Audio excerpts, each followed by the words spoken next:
Hello, जो आज हम लोग पढ़ने वाले हैं वो पढ़ने वाले रिकैप नंबर 5, और जो पढ़ने वाले हैं वो माइनस आई के इफेक्ट पे वो बेस्ड क्वेश्चन था जो पिछली क्लास में छूट गया था, उसको करेंगे। ठीक है, तो पहला क्वेश्चन आपके सामने ये है। अब ये भी sp2 हाइब्रिडाइज्ड है और ये भी sp2 हाइब्रिडाइज्ड है। आपको पता होगा कि मैंने बताया था कि डबल बॉन्ड का कौन सा इफेक्ट होता है, माइनस है। तो इसमें एक डबल बॉन्ड हो, इसमें कितने होंगे, इसमें मिनिमम 3 डबल बॉन्ड होंगे, पार्शियल डबल बॉन्ड, क्योंकि आपको पता है कि इसका डबल बॉन्ड रोटेट होता रहता है, मगर इसमें 3 होंगे, आप मान के चलिए। तो इस वजह से इसका माइनस ज़्यादा, इसका कार्बन अनायन ज़्यादा स्टेबल है इसके मुकाबले, इस वजह से ऑर्डर आया ये। अब दूसरे पे आइए, दूसरे पे क्या है, ये माइनस आई इफेक्ट है, और फिर ये क्या है, आपको पता हो इसमें बी ज़्यादा है। बी ज़्यादा क्यों है, क्योंकि ये एक sp कार्बन है और ये एक sp2 कार्बन है। ठीक है, और आपको हम बताया था जो en होता है वो sp कार्बन का ज़्यादा होता है sp2 से, उससे ज़्यादा फिर होता है sp3। यानी सबसे ज़्यादा किसका en होता है, sp कार्बन का।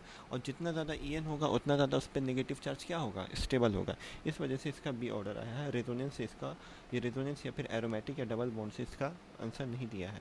ठीक है, कोई किसी को लग रहा है कि इस पर रेजोनेंस होगा, तो इस पर रेजोनेंस वैसे नहीं होगा जैसे आप सोच रहे हैं। ठीक है, आप आगे जब पढ़िएगा समझ जाइएगा कि क्यों ये यही ऑर्डर होने वाला है। ठीक है, दूसरा हम आपको पढ़ाया था सेम ग्रुप में। सेम ग्रुप में क्या हो, डाउन द ग्रुप क्या होता है, साइज बढ़ता है, साइज बढ़ता है तो चार्ज डिस्ट्रीब्यूशन बढ़ता है, चार्ज डिस्ट्रीब्यूशन बढ़ता है तो उस पर हुआ जो चार्ज आता है वो ज़्यादा स्टेबल होता है। जैसे कि ये एस है, ये सॉरी एस मतलब सल्फर है और ये ऑक्सीजन है, तो इस पर जो माइनस चार्ज होगा वो ज़्यादा स्टेबल होगा। सॉरी यहाँ पे माइनस चार्ज छूट गया, मैं लिख भी देता हूँ माइनस चार्ज, ये लीजिए यहाँ पे माइनस चार्ज है। ठीक है, तो ये जो माइनस चार्ज है वो इससे ज़्यादा स्टेबल होगा, इस वजह से इसका ऑर्डर ए आया है।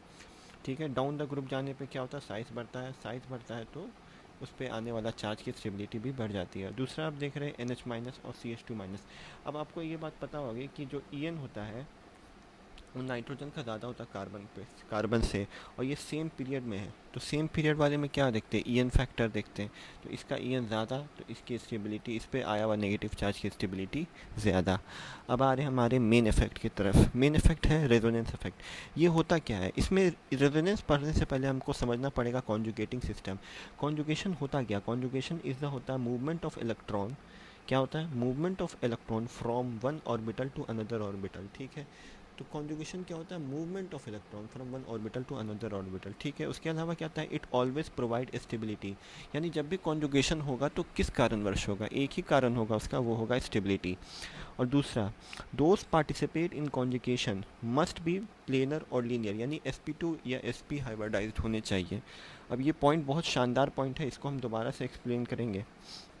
ठीक है, orbital must be parallel to each other. ठीक है, ये भी हम समझ सकते हैं क्या है कि ऑर्बिटल जो होता है वो एक दूसरे के पैरेलल होना चाहिए अगर उसमें रेजोनेंस होगा या कॉन्जुगेशन होगा।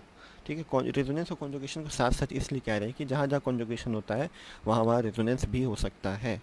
ठीक है, position of sigma bond will remain same. जो सिग्मा बॉन्ड होता है उसका जो पोजीशन होता है वो सेम ही रहता है पूरे में। यहाँ पे बॉन्ड में डी छूट गया है। ठीक है, तो position of sigma bond will remain same through out the conjugation. ठीक है, अब हम आपको वो पॉइंट समझा रहे हैं कि ये orbital must be parallel to each other.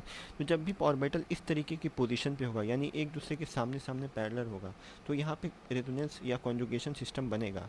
मगर जब भी एक दूसरे के परपेंडिकुलर होगा, जैसे कि ये एक ऐसे है और दूसरा एक ऐसे है, यानी कि इन दोनों, ये दोनों सेम प्लेन में नहीं है, अलग अलग प्लेन में है। कैसे, ये एक वर्टिकल प्लेन में है और ये एक हॉरिजॉन्टल प्लेन में है, ये वाला। ये कैसा, एक वर्टिकल प्लेन में है और एक है हॉरिजॉन्टल प्लेन में।